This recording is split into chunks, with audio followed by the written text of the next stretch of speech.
Ketidakpastian yang masih tinggi di tingkat global seiring perang Rusia-Ukraina dikhawatirkan akan mendorong lonjakan inflasi dan ekspektasi pertumbuhan ekonomi yang lebih rendah. Ekonom Bank Mandiri Andri Asmoro mengatakan perekonomian global bahkan diperkirakan akan mengalami stagflasi pada tahun ini atau lebih buruk dari banyak prediksi pasca pandemi. Kami percaya volatilitas ini akan bertahan sepanjang tahun karena 3 resiko besar perang Rusia dan Ukraina yang berkepanjangan.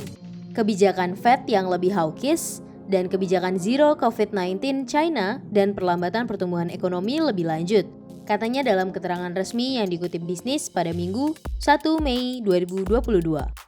Dia menyampaikan, perang Rusia dan Ukraina telah memperpanjang resiko kenaikan harga di pasar komoditas yang telah terjadi sebelumnya, yaitu pemulihan ekonomi global pasca COVID-19 dan krisis energi atau power crunch.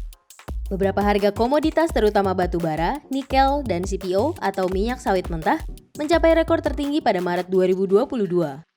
Sementara, lanjut Andri, dampak konflik Rusia-Ukraina terhadap perekonomian Indonesia dapat diidentifikasi melalui 3 jalur, yaitu pasar keuangan, perdagangan, dan harga komoditas atau inflasi.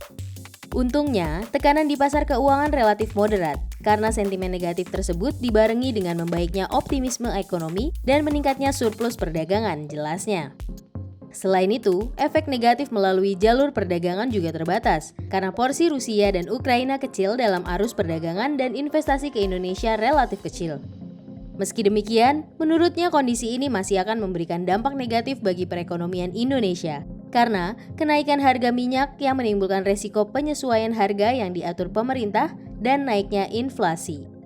Secara keseluruhan, dia mengatakan dampak dari resiko global terhadap perekonomian Indonesia mungkin lebih terbatas daripada perekonomian negara lain. Pasalnya, Indonesia akan lebih diuntungkan dari kenaikan harga komoditas.